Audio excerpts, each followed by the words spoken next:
Hi guys, you're probably wondering why I went ahead and planted my petunias here.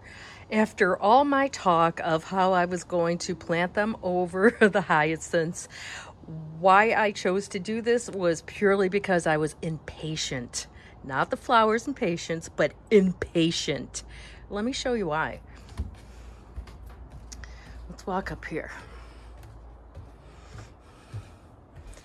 So, when you look at these, look how green and healthy and strong they still are. You know, these ones are starting to flop out a little bit, and we finally got a little yellow on the center one, you know.